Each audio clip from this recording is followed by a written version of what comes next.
지금부터 여러분께서는 사랑침례교회 정동수 목사님께서 2010년 2월과 3월에 선포하신 구원 바로 알기 시리즈 설교 중에서 사람의 비참한 운명과 하나님의 해결책이라는 제목의 네 번째 말씀을 들으시겠습니다. 우리 주 예수 그리스도의 은혜와 화평이 충만히 넘치기를 원합니다. 자, 구원 세미나 네 번째 시간 하도록 하겠습니다. 우리가 이제 지난 시간에는 사람이 어디서 왔는가, 사람의 과거를 이야기했어요. 그래서 사람은 다 하나님이 창조하신 하나님의 형상을 가지고 하나님의 모습을 가진 하나님의 특별 창조물이다. 자, 그 다음에 이제 두 번째 우리가 살펴보면, 그러면 현재 우리는 뭘 하고 살아야 되느냐? 그러면 하나님이 기뻐하는 그런 삶을 살아야 된다.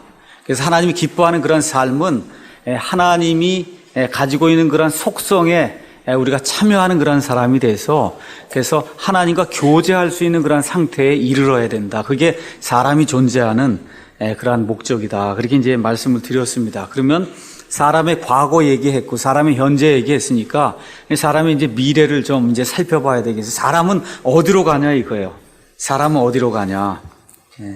여러분 제가 이야기하지 않아도 인생은 나그네 길이요, 여행이다, 이런 얘기 이미 다 들으셨지 않습니까? 근데 여러분, 목적지를 모르고 여행하면 얼마나 불안하겠어요. 그렇죠? 저 뒤에 이제 가서 보시면 고속도로에 차들이 그냥 많이 다니고 있는데 아무것도 모른 채 그냥 무조건 핸들이 가자는 대로 가는 그런 차 있어요? 없죠. 다 어딘가 지금 목표를 정해놓고 그러고서 내비게이션을 보든지 아니면 지도를 보든지 아니면 머릿속에서 길을 생각을 하면서 그러면서 그 최종 종착지를 향해서 이제 가고 있습니다. 이 아프리카 그 남부에 가면은 스프링벅이라고 하는 그러한 그 사냥들이 있다 그럽니다. 스프링처럼 통통통통 튀면서 굉장히 이제 빨리 달려가는 그러한 그 사냥들이 있는데, 이게 큰 떼를 지면서 이렇게 살고 있다 그래요. 근데 떼를 지어 살다 보니까 앞에 있는 떼가 이렇게 가면서 잔디를 먹어 치우면은 뒤에 있는 건 먹을 게 없지 않습니까? 그러니까 뒤에 있는 게 밀어붙인단 말이에요. 이렇게 밀어붙이니까 앞에 있는 것들은 뒤에서 미니까 뛰기 시작을 하는 거예요. 뛴다고요. 그럼 여기 있는 뒤에 있는 것들은 아무것도 모르고 앞에 게 뛰니까 또 뛰는 거예요. 이름이 스프링벅이니까 얼마나 잘 뛰겠습니까? 그렇게 그냥 아무것도 모른 채 뛰다가 결국 어디로 가냐? 낭떠러지를 가서 죽는 그런 사례가 많이 있다는 거예요. 그러니까 결국은 이 세상에 사람들이 굉장히 많은데 도대체 왜 뛰는지 모르고 지금 뛰는 사람이 엄청 많다는 겁니다. 그래서 제가 여러분에게 묻는 거예요. 여러분 어디로 뛰고 있냐? 지금 무조건 남들 뛰니까 통통통통 뛰면은 나중에 낭떠러지도 가면 곤란하잖아요. 그러니까 최소한 우리는 어딜 향해서 지금 달려가고 있는가. 인생이라는 거 별거 없지 않습니까? 저도 이제 50이 됐는데 초를 하나님이 요만한 초를 이렇게 세워놓은 거거든요. 내 인생에 이만큼이 다 타서 나갔어요. 이제 요만큼 남은 거예요, 이게. 영원히 살 것 같은, 마음은 아직 20대입니다.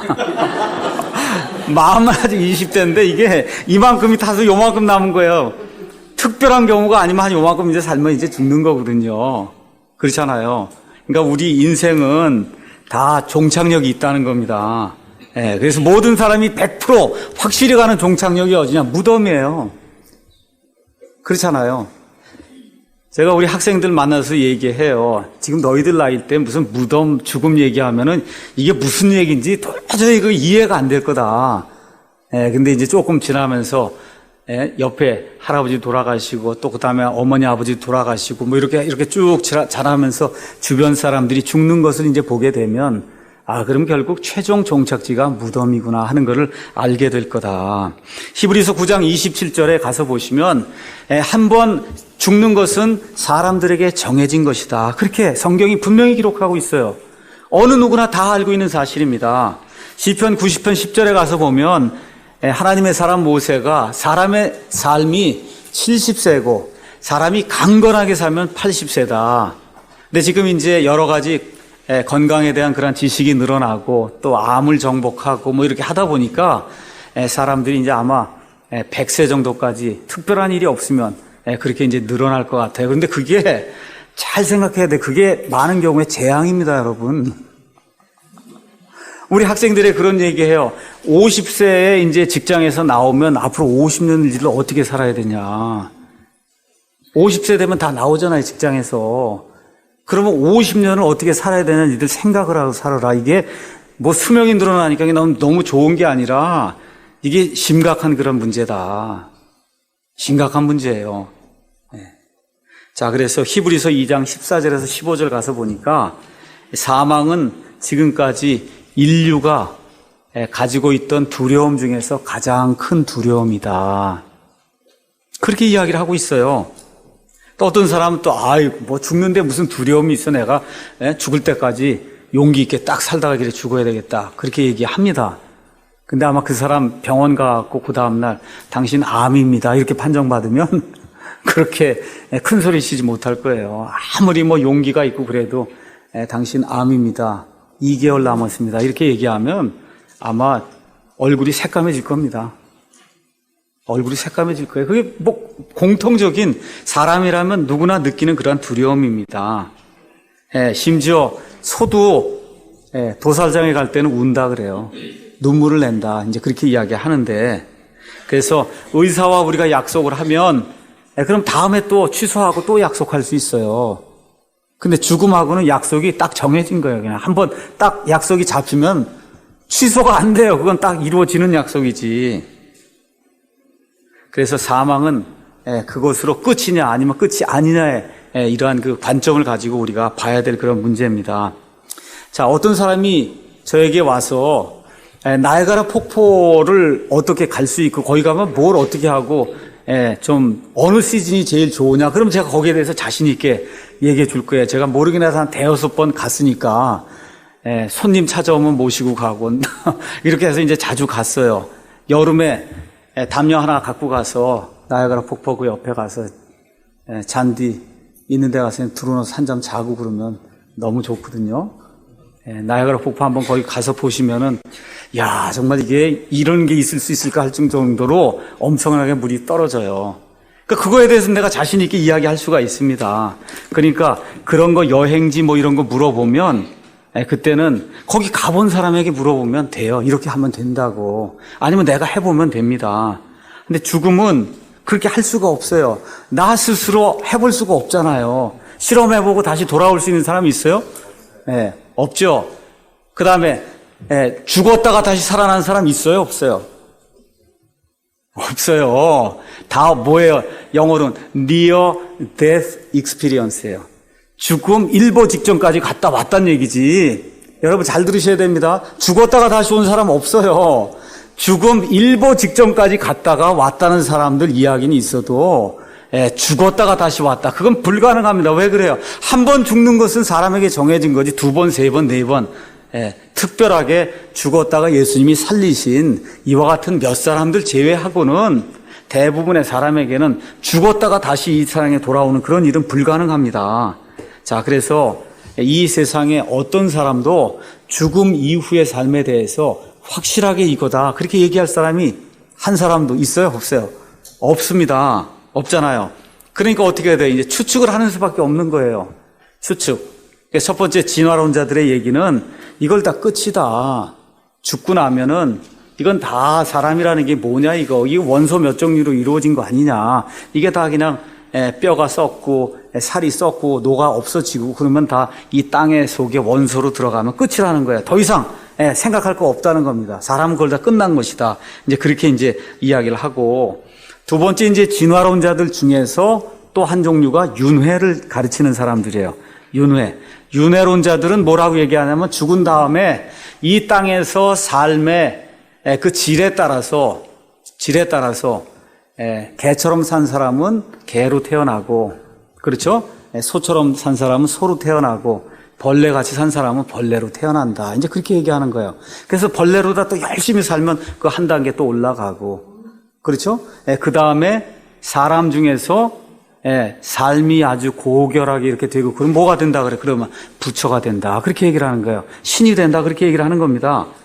그래서 여러분, 불교에서는 살생을 금지하는 거예요. 살생을 금지하는 거예요. 왜? 전생에 사람이었을 수 있기 때문에 안 된다. 그 얘기거든요.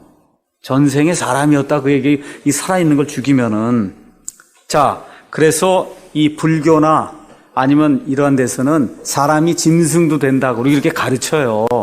근데 이게 미국으로 넘어갔는데 미국 사람한테 당신 잘못 살면은 그 다음에 개 되고 소 되고 그런다 그러면은 그 미국 사람들이 이거 안 받아들이잖아. 이게 생각을 해봐서 좀 말이 안 되니까. 그러니까 뭐만 얘기하냐. 다른 사람으로 태어난다. 그 정도만 이야기하면 그게 뉴에이지예요. 뉴에이지는 똑같은 윤회를 가르치는데 이 불교에서는 벌레까지 된다고 다 가르치니까 벌레도 죽이면 안 된다 그렇게 얘기를 하거든요. 할아버지 할머니를 죽일 수 있으니까. 그러니까 안 된다 그 얘기입니다. 이게 그렇게 되는데 미국 사람이나 서양 사람들에게 그걸 가르치면 안 믿잖아요. 벌레가 된다 그러면 믿겠습니까? 그렇게 되니까 사람이 자기보다 더 낮은 존재의 어떤 뭐 식인종이 되든 뭐 이런 사람으로 이제 다시 이렇게 태어난다 이렇게 가르치는 게 뉴에이지입니다. 자, 그러면 뉴에이지의 뉴에이지를 이렇게 주장하는 사람들이 결국은 뭘 얘기하냐면은 맨 마지막에 신이 된다는 거예요. 신이 된다. 이 불교로 얘기하면 부처가 된다 그렇게 얘기하는 거고. 자, 그러면 결국은 이게 뭘 얘기하는 거냐 하면 진화론의 특징은 뭐냐? 일단은 무에서 유가 나와야 돼요. 무생명에서 생명이 나와야 됩니다. 그 다음에 어떻게 돼? 이제 아메바가 나오면 아메바에서 그 다음에 무슨 양서류가 나오고 어류가 나오고 그렇죠? 조류가 나오고 뭐 파충류가 나와갖고 맨 끝에 포유류가 나와서 포유류 중에 제일 질서가 높은 게 사람이라는 거예요. 그게 진화론 아닙니까? 그 진화론은 거기서 끝나는 거예요. 거기서 끝. 근데 그것이 이 종교적인 색채를 띠면서 종교적인 진화론으로 바뀌게 되면 사람이 끝이 아니라는 거예요. 그 다음 한 단계가 더 있다는 겁니다. 진화를 하면. 그게 뭐예요? 신이 된다는 거예요. 그게 뉴에이지입니다. 그러니까 이 뉴에이지는 진화론이에요. 처음부터 끝까지. 그래서 창세기 3장 1절에서 4절 가서 보니까 이제 뱀은 사탄 마귀를 얘기하는데 이 뱀으로 나타난 그 사탄 마귀 이제 이야기하면서 물론 아담과 이브에게 나타난 건 진짜 뱀이었겠죠. 주 하나님께서 만드신 들의 어떤 짐승보다 더 간교하더라. 그가 여자에게 이르되 참으로 하나님께서 말씀하시기를 너희는 동산의 모든 나무에서 나는 것을 먹지 말라 하시더냐 하니 여자가 뱀에게 이르되 우리가 동산의 나무들의 열매는 먹어도 되나 동산의 한가운데 있는 나무의 열매에 관하여 하나님께서 이르시되 너희는 그것을 먹지도 말고 만지지도 말라 너희가 죽을까 염려하노라 하셨느니라 하매 뱀이 여자에게 이르되 너희가 절대로 죽지 아니하리라. 잘 들으세요. 절대 그게 윤회예요. 절대로 죽지 않는다는 거예요. 마귀가 에덴 동산에서 지금 가르치는 첫 번째 원리가 뭐냐? 절대 안 죽는다는 거예요. 돌고 도는 거지 절대 안 죽는다. 너희가 그것을 먹는 날에 너희 눈이 열려서 뭐가 된다는 거예요? 신이 된다는 거예요. 열반의 세계를 간다는 겁니다. 그래서 너희가 뭐처럼 돼요? 하나님처럼 되는 게 아니라 신들과 같이 돼요. 선과 악을 알 줄을 하나님이 아시느니라. 이렇게 너무 좋은 것들을 하나님이 알고는 하나님만 차지하려고 하고 너에겐 주려고 하지 않는 거다. 그래 하나님 나쁜 존재다. 이렇게 속여갖고 그래서 에덴 동산에서부터 뱀이 와서 가르친 게 뭘 가르쳤어요? 윤회론을 가르친 겁니다. 윤회론 가르치고 눈이 열리는 그래서 다 영성훈련 뭐 이런 걸 통해 갖고 신이 되는 그와 같은 연습을 하도록 그렇게 마귀가 사람들을 부추겼고 그렇게 되면 뭐가 돼요? 신이 되는 거예요. 그렇게 되면 신이 되면 뭘 알아요? 선과 악을 너희가 안다는 거예요. 그게 무슨 얘기입니까? 하나님이 정해놓으신 절대적인 선과 악이 없고 사람이 각각 내가 보기에 내 눈에 저게 옳으면 선이고 내 눈에 저게 악하면 악이라고 생각하는 그와 같은 상대적인 윤리가 그것이 맞는 거다. 지금 마귀가 그렇게 가르치는 겁니다. 여러분 요새 교육 시스템의 가장 큰 문제가 뭐예요? 미국도 그렇고 한국도 그렇고 절대적인 게 없는 거예요. 절대적인 게 없는 거예요. 나만 옳고 내게만 좋으면 그러면 선한 거라는 겁니다. 이게 큰 문제가 되는 거예요. 이와 같은 일들이 생기다 보니까 미국이라고 하는 그런 사회가 기독교 국가를 시작을 했는데 절대성을 가진 국가로 시작을 해서 지금 상대성을 가장 중시하는 그런 국가가 되다 보니까 모든 윤리적인 그와 같은 것들이 완전히 와해가 되면서 미국 내에서 가장 선한 것도 존재하고 가장 악한 것도 존재하는 그와 같은 이중적인 구조가 거기서 지금 발견이 되고 있는 거예요. 가장 예수님을 잘 믿는다고 하는 그리스도인들도 거기에 있고 가장 악한 사탄주의자들도 다 원조가 거기에 있는 겁니다. 예. 그래서 지금 이게 팽팽하게 지금 대립을 하고 있는 그런 상태가 되다 보니까 가정이 완전히 붕괴가 돼서 거의 대부분 가정이 이혼하게 되고, 그렇죠? 이혼이라고 하는 건 하나님이 원치 않는 거잖아요. 예, 그런데 어떻게 돼요? 상대적으로 그냥 나만 좋으면 되는 거지. 그거 왜 그런 일이 생기냐. 아무리 상관없다는 겁니다. 예, 내 일에 상관하지 말라는 거예요. 이러한 상대적인 것들이 이제 득세를 하다 보니까 근친상간과 같은 그런 일들도 자연스럽게 미국 내에서 그냥 발생하는 거예요. 애를 낳아놓고도. 왜 그러냐면 윤회적인 그런 관점에서는 사실 내가 애를 낳긴 낳지만 그게 사실은 내 애가 아니라 이 전 단계에 누구란 말이에요. 이런 식으로 사고가 굳어지면은 그럼 그걸 고칠 수가 없어요. 아주 악한 거예요, 이게. 여러분 제 이야기 이해하시겠어요? 아기를 낳았는데 이 아기가 내 아기가 아니라 전 단계 누구라고 한번 생각을 해보면 얼마나 끔찍하겠어요, 여러분. 그렇게 상태로 아기 키우고 한다는 게 그게 어떻게 되겠어요? 이와 같은 식으로 도덕과 그 윤리가 완전히 붕괴가 되는 그런 시점에 지금 우리가 와서 살고 있습니다. 여기 좀 알몸 졸업식 하고 이런 거 다 똑같은 겁니다. 예. 그래서 여기 마귀가 창세기의 에덴 동산에서부터 사람들에게 가져다 주려고 했던 그 컨셉트가 첫 번째 윤회, 두 번째가 영성훈련을 통해서 신이 되는 거, 그래서 눈이 열리는 거, 그 다음에 세 번째가 상대적인 그와 같은 도덕관념과 상대적인 그런 윤리 개념을 사람들이 가져다 주어서 사람들을 파괴시키려고 하는 거, 그게 지금 최근에 나온 게 아니라 하나님이 첫사람 아담과 이브를 만들어 놓은 그 순간부터 마귀가 사람들에게 접근해서 사람들을 유혹하는 그러한 계책이다. 그래서 창세기가 중요한 겁니다. 근데 그러면 진화론자들은 없어진다 그러고 윤회론자들은 이게 빙빙 돈다 그러는데, 그러면 기독교인들은 성경은 뭐라고 얘기하느냐? 성경은 히브리서 9장 27절에 한 번 죽는 것은 사람들에게 정해진 거다 그랬어요. 성경은 사람에 대해서 뭐라고 얘기하냐? 사람은 영과 육과 혼이 있다, 그렇게 이야기를 합니다. 영과 육과 혼. 그런데 많은 사람들이 잘못 생각하는 것이 있어요. 성경이 지금 잘못 번역이 됐기 때문에 어떻게 생각을 하냐면 영과 육과 혼의 세 부분으로 구성되어 있는 그 사람만 생각하거든요. 성경이 얘기하는 원초적인 개념의 사람은 혼이 사람입니다. 아까 읽었던 창세기 2장 7절 가서 보겠습니다. 창세기 2장 7절 가서 보시면 뭐라고 기록이 되어 있냐? 주 하나님께서 땅의 흙으로 사람을 지어서 이거 몸뚱아리 이렇게 지어놨단 말이에요. 여기에다가 콧구멍에다 하나님이 생명의 숨을 불어넣으니까 사람이 살아있는 혼이 됐어요. 그래서 사람이 혼이에요. 혼이 사람이에요. 그게 성경이 이야기하는 혼의 개념입니다. 그리고 또 우리가 뭐라고 얘기할 수 있냐? 사람 안에 혼적인 요소, 그 다음에 영적인 요소, 그런 육적인 요소가 있다. 그걸 얘기할 때 영혼육으로 구성이 되어 있다. 그렇게 이야기할 수도 있어요. 근데 성경이 이야기하는 원초적인 의미의 사람은 혼입니다.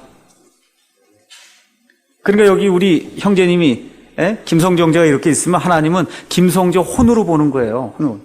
저도 정동수라고 하는 혼으로 보는 겁니다. 그러니까 우리 예수님이 하시는 일은 영과 혼과 그 다음에 몸을 구원하시는데, 그래서 우리가 이야기할 때 영을 구원하신다, 그것도 맞는 얘기예요. 혼을 구원하신다, 맞는 얘기입니다. 몸을 구원하신다, 그것도 맞아요. 그래서 우리가 구원받는 그 순간에 영과 혼의 변화가 생겨서, 그래서 우리가 영원한 것들을 소유할 수가 있게 되고, 그렇지만 우리 몸은 언제 구원을 100% 받는 거냐 하면 예수님 재림하실 때 이제 받아서, 그래서 예수님 재림하시게 될 때 이 몸이 다시 부활함으로 말미암아 다시 영과 육과 혼이 하나의 몸을, 새로운 그런 몸을 이루어서 그래서 완벽한 그런 존재로 하나님과 교제할 수 있는 그런 존재로 되는 것, 그게 완전한 그런 구원이다. 성경이 그렇게 이야기하고 있어요. 그래서 잘 들으세요. 어느 장례식장에 갔습니다. 어느 목사님이 돌아가셨어요. 그랬더니 이 장례식을 인도하는 그 목사님이 나와서 설교를 이렇게 하면서 여기 몸을 이 앞에 뒀잖아요. 이 앞에 시신이 있잖아요. 그러면서 뭐라고 얘기하냐 하면, 여기 있는 이 몸은 아무개 목사님이 이 땅에 거하실 때 쓰던 집입니다. 집이야, 집. 여러분 이해하시겠어요? 예, 아무개 목사님이 이 땅에 거주하실 때 쓰던 집입니다. 그렇게 얘기한단 말이에요. 맞아요? 틀려요? 아, 맞는 얘기예요. 이게 이 몸이 사람이 아니에요. 그 안에 사람이 들어있다니까. 그게 혼이에요. 그 혼이 들어있어요. 그 안에 사람이 들어있어요. 이게 껍데기예요. 이게 지금 이거 있는 게 집이고 껍데기예요. 그러니까 그거를 그렇게 생각하지 않으니까 산소 가서 무슨 뭐 거기다 절을 하고 거기가 진짜 사람이 있는 걸로 자꾸 이렇게 생각을 하지 않습니까? 샤머니즘에서는. 예. 근데 우리 그렇게 하지 않아요.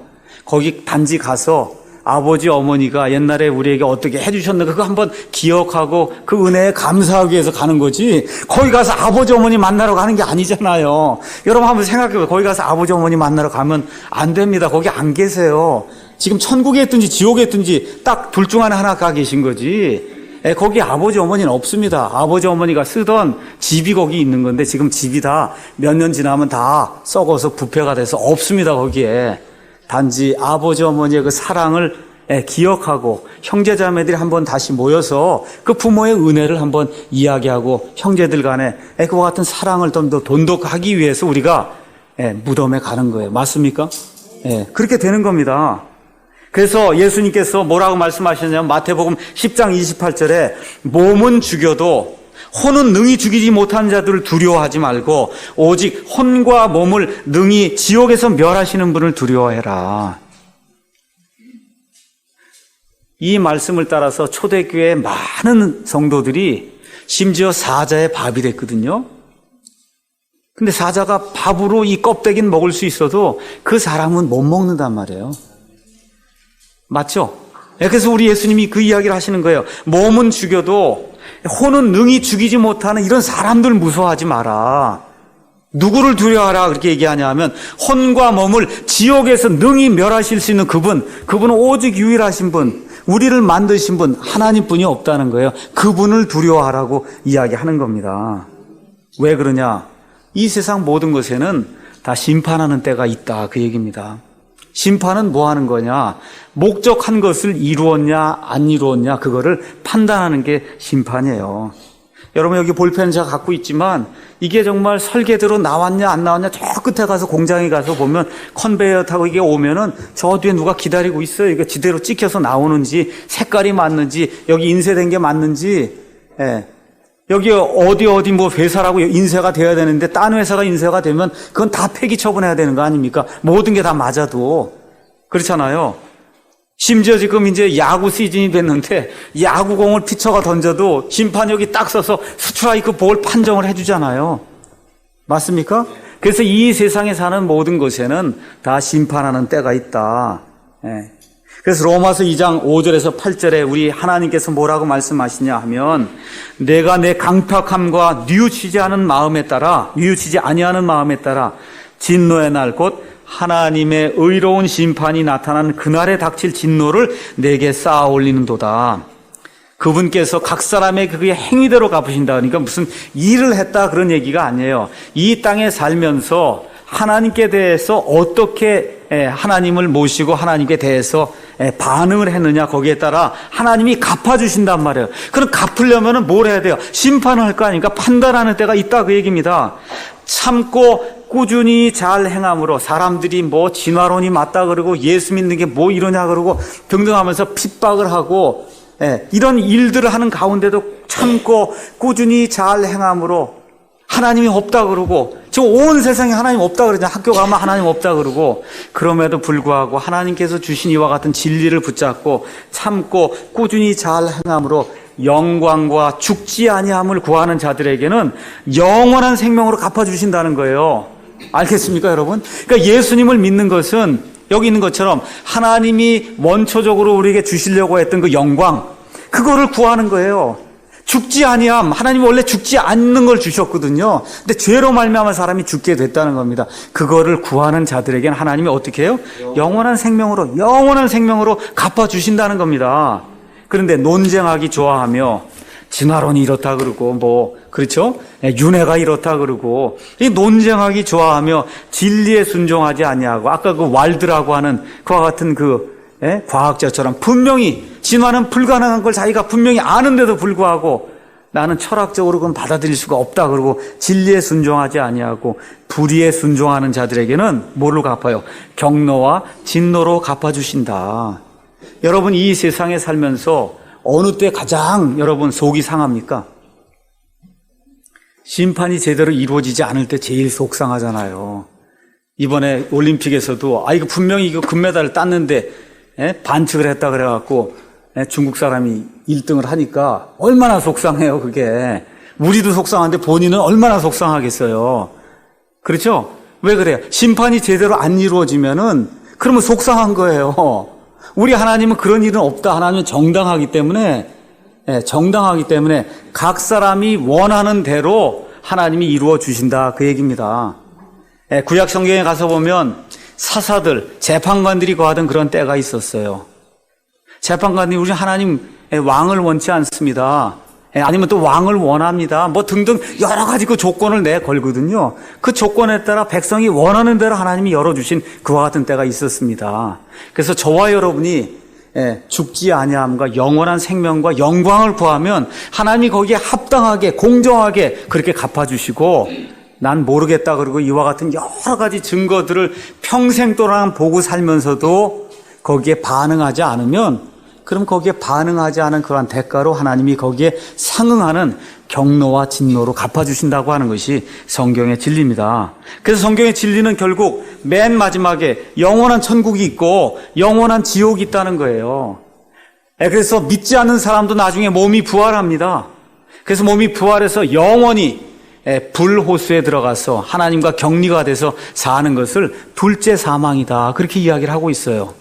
믿는 사람 몸이 부활합니다. 그래서 영원히 하나님의 속성을 부여받아서 하나님의 본성에 참여하는 자가 돼서 하나님과 함께 영원히 살게 된다, 성경이 그렇게 이야기를 하고 있습니다.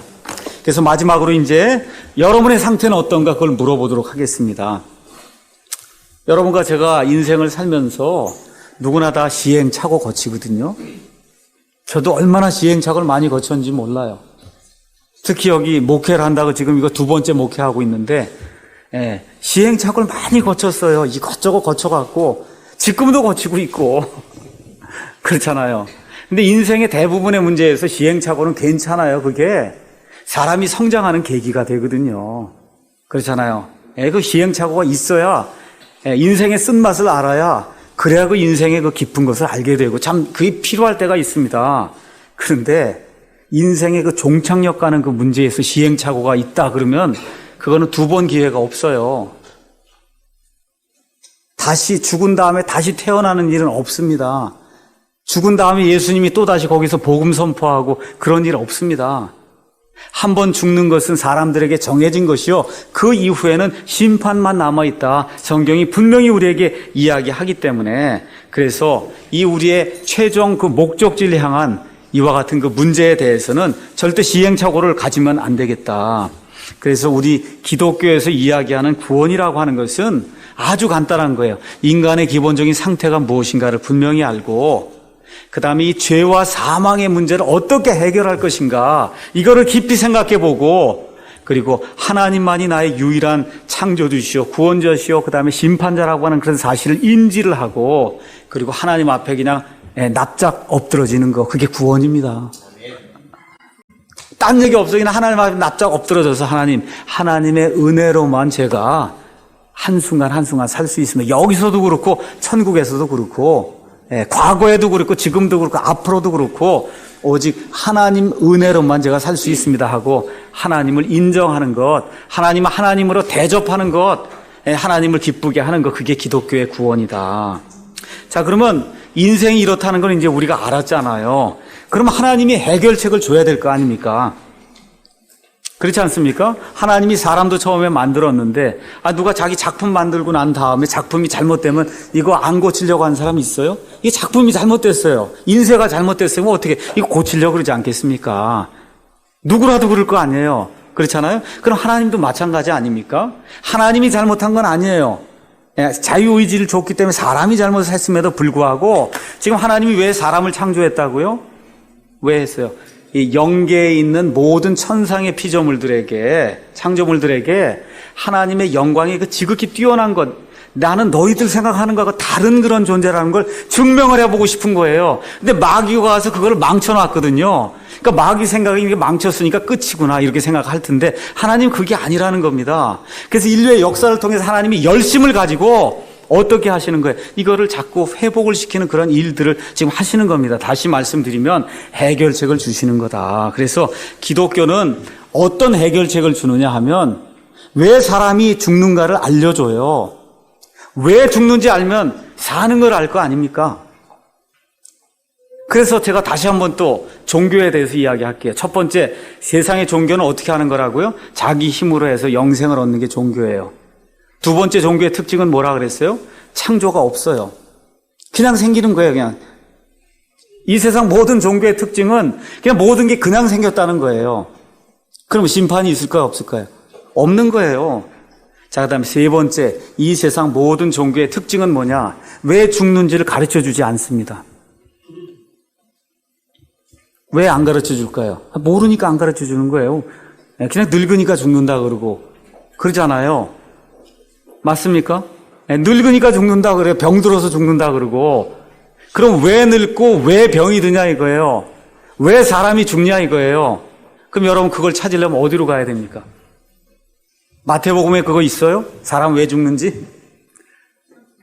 요한계시록에 있어요? 없어요. 어디에 가니까 있어요?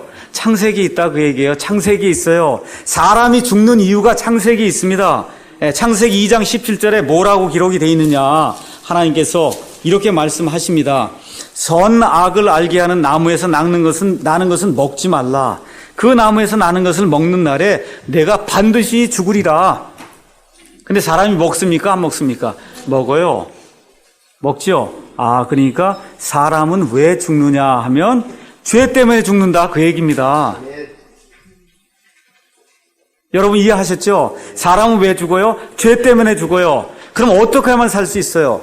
죄를 치우면 사는 거예요. 죄 문제 해결하면 사는 겁니다. 어디 불교에 이런 게 있어요? 안 가르쳐지. 그런 것 자체가 없는 시스템이에요. 그래서 예수 믿는 거의 그 특징은 뭐냐 하면 사람이 왜 죽는가를 가르쳐 주기 때문에 그래서 그걸 통해서 뭘 알 수 있냐? 안 죽는 방법을 알 수 있다. 그 얘기를 하는 겁니다. 그래서 그럼 먼저 죽는 게 뭐냐를 제가 여러분에게 또 말씀드릴게요. 죽는 거 그러면 사람은 80대 되면 이렇게 죽잖아요. 호흡이 멈추는 거. 이게 죽는 건가 보다. 이렇게 생각을 하는데 그건 맞는 겁니다. 성경적인 의미의 죽음은 그게 아니에요. 죽음은 분리가 되는 걸 죽음이라고 얘기해요. 분리가 되는 거. 그래서 아버지가 돌아가셨다, 죽었다 이렇게 얘기할 때는 그게 무슨 얘기냐 하면 그 아버지의 영과 혼이 그 아버지의 집 몸에서 분리가 됐다 그런 얘기예요. 분리가. 알겠죠? 그렇게 해서 이 영과 이 혼은 천국으로 가든지 지옥으로 가든지 이렇게 가고 지금 몸만 여기 남는 거 그걸 죽음이라고 얘기하는 거예요. 죽음. 아시겠죠? 자, 그러면 여기 가서 보세요. 그 나무에서 나는 것을 내가 먹는 날에 반드시 죽는다 그랬잖아요. 근데 아담과 이브가 이걸 먹는 바로 그날에 죽었습니까? 안 죽었습니까? 육체적으로. 안 죽었죠? 안 죽었어요. 약 그 이후에도 모르긴 한 900년 정도 살았단 말입니다. 그 얘기는 무슨 얘기냐? 육체적으로는 나중에 죽었지만 뭔가 다른 게 죽었다는 거예요. 그 순간에. 맞죠? 뭐가 죽었냐? 하나님과 교제하는 것이 죽었다 그 얘기입니다. 그걸 우리가 영적으로, 영이 죽은 게 아니고 영적으로 죽어서 그래서 하나님과 분리가 됐다 그 얘기예요. 이거 전에는 하나님하고 이야기할 수 있었죠. 대화할 수 있었죠. 그렇죠. 근데 이 일이 일어난 그 이후에는 그 일이 불가능해졌다 그 얘기입니다. 그 일이 불가능해졌어요. 하나님과의 그와 같은 이 교제가 끊어졌기 때문에. 그래서 이 육체의 사망은 몸이 영과 혼과 이렇게 분리가 되는 거고, 그 다음에 이제 영원한 사망은 아까 제가 둘째 사망 얘기했는데 그 둘째 사망은 영과 육과 혼을 가진 그 전 인격체가 하나님의 존전에서 완전히 분리가 돼서 그래서 불 호수 속에 깜깜한 데 들어가서 사는 게 근데 불 속인데 이렇게 하얗게 이렇게 좀 빛이 있는 거 아닙니까? 엄청 뜨거운 불은 까맣게 됩니다. 그럼 왜 그렇게 되느냐? 하나님은 빛이라 그랬잖아요. 그러니까 하나님과 완전히 결별이 되면 어떻게 돼요? 새까만 어두움에 가게 되는 거예요. 새까만 어두움. 그래서 바깥 어두운 데 가서 슬피 울며 이를 갈미 있으리라. 하나님이 그렇게 이제 이야기하시는 겁니다. 그래서 아담은 죄를 지은 뒤에 곧바로 육체적으로 죽지 않았어요. 약 900년을 살았습니다. 다만 어떤 일이 먼저 발생했냐? 영적으로 죽음으로 말미암아 하나님과 교통할 수 없는 그런 관계가 됐다, 그 얘기입니다. 다시 말씀드리면 영이 기능을 발휘하지 못해요. 영을 지금 여기 태어난 아담의 후손으로 태어난 모든 사람이 다 영을 가지고 있는데 이 영이 기능을 발휘하지 못하기 때문에 이것이 다시 살아나기 전에는 하나님을 하나님으로 영접할 수 없다, 그 얘기입니다. 하나님과의 교제가 불가능해요. 그러니까 어떻게 돼요? 같이 살 수가 없는 거예요. 교제가 안 되는데 어떻게 같이 삽니까? 그래서 에베소서 2장 1절에는 죄와 범법으로 인해서 우리가 영적으로 죽은 채 태어났다. 성경이 그렇게 이야기하는 겁니다. 그래서 예레미야 17장 9절에 가서 보니까 사람은 마음의 병이 든 채로 태어난다. 그래서 마음을 뭐라고 표현했는지 아십니까? 마음은 모든 것보다 거짓되고 극도로 사악하니 누가 그것을 알 수 있으리요. 이 세상에 태어나는 모든 사람의 마음이 어떻다고요? 극도로 사악하다는 거예요. 이디오피아 사람이 자기 피부를, 표범이 자기의 반점을 바꿀 수 있냐는 거예요. 그렇게 할 수 있을진데 죄에 익숙한 너희도 그 죄를 떠나서 하나님 기뻐하는 일을 할 수 있다는 겁니다. 근데 여러분 보세요. 표범 반점 있잖아요. 표범이 노력해갖고 그 반점 없앨 수 있습니까? 없습니까? 불가능하잖아요. 이디오피아 사람이 흑인이 피부가 새까만 상태로 태어나잖아요. 아무리 성형수술해도 안 돼요. 이거 피부가 새까맣지. 노력을 해서 안 된다, 그 얘기입니다. 악에 익숙한 너희도 불가능하다는 거예요. 이게 악에서 떠나서, 죄를 떠나서 산다는 것은 사람으로 태어나면 불가능하다는 겁니다. 그게 하나님이 내리는 판결이에요. 그래서 마가복음 7장 20에서 23절에 우리 예수님이 뭐라고 말씀하시냐면, 예수님께서 이르시되 사람에게서 나오는 것 바로 그것이 사람을 더럽게 하느니라. 속에서 곧 사람들의 마음에서 악한 생각, 간음, 음행, 살인, 도둑질, 탐욕, 사악함, 속임, 색욕, 악한 눈, 신성모독, 교만, 어리석음이 나오는데 이 모든 악한 것이 속에서 나와 사람을 더럽게 하느니라. 여기 안 걸릴 사람 있어요? 없어요, 아무도. 이게 하나님이 보시는 사람의 디폴트 상태예요. 기본 설정치가 이렇단 말이에요. 사람은 이런 존재다. 하나님 그렇게 얘기하는 겁니다. 인류의 모든 문제가 바로 여기 있는 것이고, 그래서 성경은 미안하지만, 듣기에 좋지 않지만 이 세상에 태어난 모든 사람은 다 마귀의 자녀로 태어난다. 성경은 그렇게 그냥 명확하게 선포를 하는 겁니다. 로마서 3장 10절에 있는 것처럼 의로운 자는 단 한 사람도 없다, 그렇게 얘기하는 거예요. 그래서 로마서 3장 23절에 모든 사람이 죄를 지어 하나님의 영광에 이르지 못했다, 그렇게 이야기를 하는 겁니다. 그래서 이대로 죽으면 그러면 하나님의 본성에 참여하는 그런 속성이 없기 때문에 하나님과 분리가 돼서 영원토록 하나님 곁을 떠나 심판받을 수가 없다, 받을 수밖에 없다. 성경이 그렇게 이야기를 하는 거예요. 그럼 하나님이 치유책을 줘야 될 거 아닙니까? 어떻게 해결책을 주셔야 될 거 아니에요. 그래서 여기 써 있는 것처럼 인생은 짧고 죽음은 확실하며, 그렇죠? 죽음의 원인은 뭐예요? 죄입니다. 맞잖아요. 그렇죠? 그러면 죄의 치료책은 하나님이 마련해 주신 그거 외에는 없다, 그 얘기예요. 그 치료책이 뭐냐? 인간의 몸을 입고 이 땅에 오신 하나님, 곧 예수 그리스도시다. 그게 우리 기독교의 핵심이에요. 우리 기독교의 논리가 그거예요. 인생은 짧고 죽음은 확실하고 죽음의 원인은 죄이기 때문에 죄를 지을 분이 와야 된다, 그 얘기입니다. 죄를 제거할 분이 와야 된다는 거예요. 근데 이 인생 중에는 죄를 제거할 사람이 한 사람도 없다, 이겁니다. 온 우주 공간에 하나도 없다, 그 얘기예요. 짐승 중에도 없다, 그 얘기입니다. 그러니까 누가 와야 돼? 우리를 만들어 놓으신 하나님만이 이 일을 해결할 수 있다. 그 하나님이 바로 인간의 몸을 입고 이 땅에 오신 예수 그리스도시다. 그래서 로마서 8장 1절에서 4절에 우리가 할 수 없을 때 예수님이 하셨다는 거예요. 제가 읽어볼게요. 그러므로 이제 그리스도 예수님 안에 있는 자들은, 제가 다시 한번 말씀드립니다. 교회 안에 있는 게 아닙니다. 목사 말 잘 듣는 거 얘기하는 거 아니에요. 11조 하는 거 얘기하는 거 아닙니다. 평생 동안 교회 다녔다 얘기하는 거 아니에요. 어떤 사람 안에? 그리스도 예수님 안에 있는 자들. 아시겠죠? 그리스도 예수님 안에 있는 자들, 그 자들에게는 정죄함이 없나니 그들은 육신을 따라 걷지 아니하고 성령을 따라 걷느니라. 이는 그리스도 예수님 안에 있는 생명의 성령의 법이 죄와 사망의 법에서 나를 해방시켰기 때문이라. 아담으로 말미암아 이 죄와 사망의 법 안에서 내가 갇혀 있었는데, 이 그리스도 예수님 안에 있는 생명의 성령의 법이 들어와서 아예 법 시스템을 바꿔버렸다, 그 얘기입니다. 그러니까 다 이런 식으로 얘기하면 돼요. 저 북한에 지금 엄청나게 지금 고난받고 살고 있잖아요. 그게 지금 뭐예요? 저게 죄와 사망의 법에 지금 갇혀 있는 거거든요. 저기 민주주의가 들어가면, 법이 바뀌면 어떻게 돼요? 거기 사람들이 자유함을 얻지 않습니까? 그렇게 바뀌었다, 그 얘기예요. 어떤 사람들에게? 그리스도 예수님 안에 있는 사람들에게. 그리스도 예수님 안에 있는 사람들. 다시 한번 얘기해요. 교회 안에 있는 사람들 아닙니다. 아시겠죠? 교회 다니는 사람들 아니에요. 11조 하는 사람 아니에요. 헌금 많이 하는 사람 아니에요. 인물 잘생긴 사람 아닙니다. 돈 많은 사람 아니에요. 어떤 사람? 그리스도 예수님 안에 들어와서 예수님을 인격적으로 아는 그 사람에게는 생명의 성령의 법이 죄와 사망의 법에서 그 사람을 해방시켰다. 지금 성경이 그렇게 얘기하는 거예요. 그 다음에 설명이 나오는 겁니다.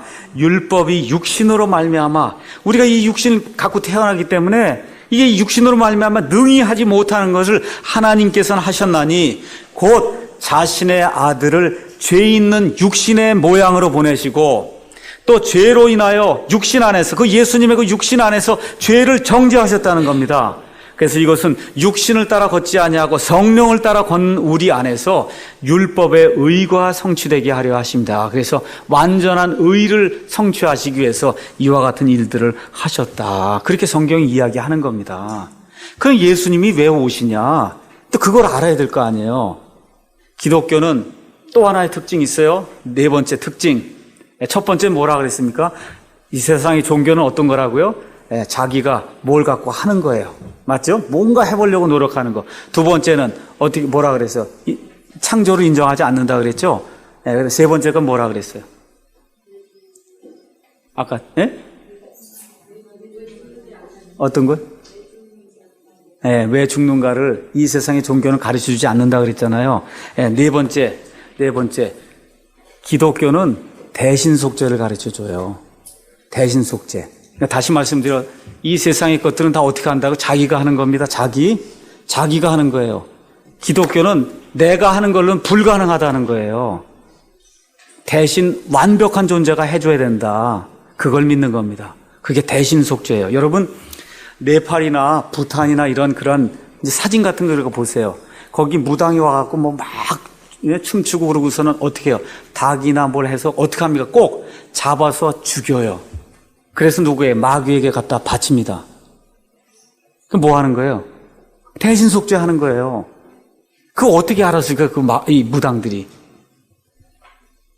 어떻게 알았어요? 하나님이 이거를 이미 아담을 통해서 그때 나온 그 이후부터 하나님이 이걸 사람들의 마음속에 아무리 미개한 그런 종족이라 해도 대신속죄가 있어야 신이 그 노한 거를 풀기 위해선 대신속죄가 있어야 된다고 하는 그런 사실을 가르쳐 줬다는 겁니다. 그래서 미개한 아프리카 그런 종족들도 다 무언가를 잡아갖고 피를 흘려갖고 자기들이 섬기는 신에게 갖다 바치고 있습니다.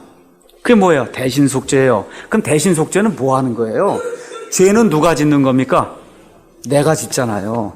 그러면 닭을 왜 죽여요? 닭은 이건 죄를 안 졌잖아요. 닭이 무슨 죄를 져요? 그래서 양이 무슨 죄를 져요? 안 짓잖아요. 그렇잖아요. 그러니까 나는 죄를 짓지 않았는데 이 무죄한 이 닭이나 양을 잡아갖고 죽여갖고 대신 드리니까 그걸 좀 보시고 저를 용서해 주십시오. 이렇게 하는 게 대신속죄예요. 그러니까 이게 기독교에만 있는 것이 아니라 심지어 저런 샤머니즘, 아주 미개한 그런 종족들 그런 마음과 그 양심 속에도 이미 그게 다 들어가 있어요. 그게 무슨 얘기냐 하면 죄 없는 무엇인가가 죄 있는 사람을 위해서 그래야만 속죄가 이루어진다 하는 그런 개념이 이 세상 모든 사람들 마음속에는 다 들어있다 그 얘기입니다. 그래서 구약시대 이스라엘 백성이 희생 제사를 드렸어요. 하나님 뭘 해줬냐 하면 시청각 교육을 주신 거예요. 시청각 교육. 어떻게 시청각 교육을 줘요? 죄를 줘요. 죄를 지면 어떡합니까? 양을 끌고 제단으로 갑니다. 제단으로 가면 거기 제사장이 기다리고 있어요. 제사장이 칼을 넘겨줍니다. 그럼 어떻게 해요? 제사장이 대신 잡아주면 얼마나 좋겠어요. 제사장이 안 잡아주고 멱을 따라 그런단 말이에요.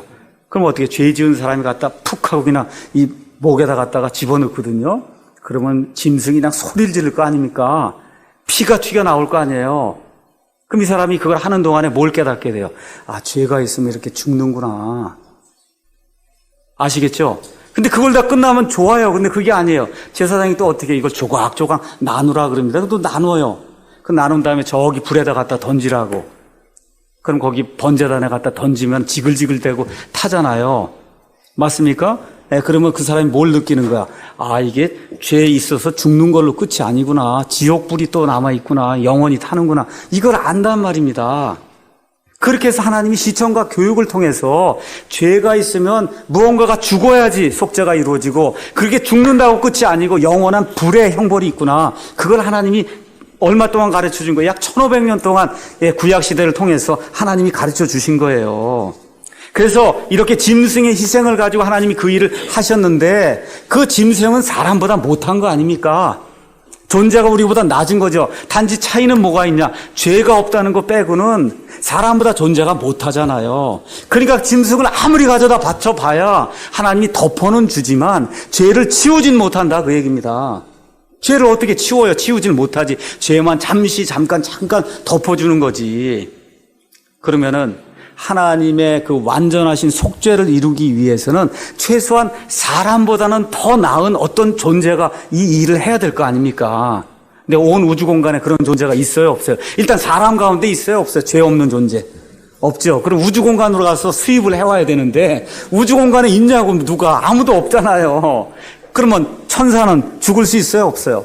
없잖아요. 천사는 죽을 수 없는 존재예요.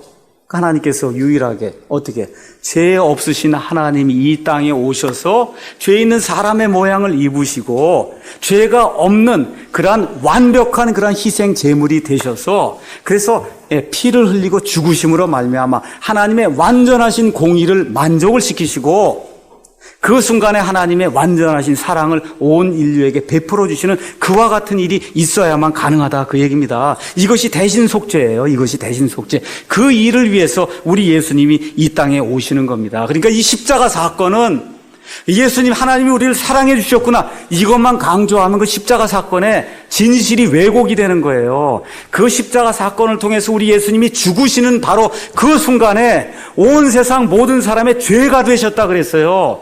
죄를 짊어지신 게 아니라 죄가 되셨어요. 이것은 우리가 예수님으로 말미암아 하나님 앞에서 의가 되게 하려 하십니다. 그렇게 돼서 어떻게 돼요? 하나님의 온전하신 공의 그 공의를 예수님이 완전한 희생 제물이 되셔서 만족을 시켰기 때문에 아버지 하나님을 향한 그와 같은 온전한 공의가 만족이 돼서 성취가 됐고 또 하나님이 사람의 몸을 입고 오셔서 심지어 사람을 위해서 죽어주셨기 때문에 하나님의 완전한 사랑이 그 안에서 아주 완벽하게 결합이 돼갖고 그래서 일시에 단 한 번에 그 일이 끝나버리게 됐거든요. 그걸 우리가 단번 속죄다. 단번 대속의 속죄다. 그렇게 이제 우리가 이야기를 하는 겁니다. 그래서 사람이 해야 될 일은 있어요, 없어요? 사람이 하나님 앞에 의롭게 되기 위해서 우리가 해야 될 일 없어요. 그래서 믿는 거 외에는 없는 거예요. 믿는 거 외에는. 그래서 우리 예수 믿는 거, 우리 그렇잖아요. 예수 믿는다 그래요, 자꾸. 그 왜 그래? 사람 할 게 없어요. 할 게 아무것도 없어요. 창조 세계와 양심의 증거를 통해 하나님께 반응하는 것뿐이 없습니다. 근데 이게 반응만 한다고 구원이 안 이루어져요. 어떻게 해야 돼요? 하나님께서 마련해 놓으신 그 예수 그리스도라고 하는 그 유일한 그 해결책을 그거를 나의 유일한 해결책입니다. 이거 여러 구원 망도 중에 하나가 아니라 오직 이분만을 통해서 내가 구원을 받을 수 있습니다. 이렇게 해서 어떻게 하는 거예요? 인생을 가져다 그냥 베팅을 하는 거예요. 거기다 갖다가. 우리 옛날에 이렇게 뭐 뽑기 이런 거 할 때, 저기 할 때 그냥 왕창 거기다 갖다 몽땅 다 넣고 하잖아요. 이거 삥 돌릴 때. 우리 인생을 거기다 갖다 베팅을 하는 거예요. 그게 예수 믿는 거예요. 딴 건 없습니다. 이 모든 증거를 보고 했을 때 이것뿐이 없습니다 하고 그냥 몸을 갖다 여기다가 딱 갖다 베팅을 하면 하나님이 그래 나를 신뢰했으니까 그래 됐다. 내 행위와 상관없이 내 아들 예수 그리스도의 그 희생의 대속의 그 은혜를 통해서 내가 너를 값없이 의롭다고 인정을 해주마. 그렇게 되는 것이 이 기독교의 구원입니다. 그래서 어느 면에서 예수 믿고 구원받는 것은 생명보험하고 같아요. 여러분 생명보험이 평상시에 효력을 발휘합니까 안 합니까? 언제 발휘해요? 죽어야 발휘하죠? 맞습니다. 예수 믿는 것도 똑같아요. 그런 의미에서. 그래서 이런 내용들 여러분과 제가 잘 기억을 하시고 그래서 이제 오늘까지 4시간 한 거거든요. 그래서 그러면 어떻게 이런 일들이 이루어지는가 그걸 앞으로 4시간에 걸쳐서 여러분에게 말씀을 드리도록 하겠습니다. 마치겠습니다.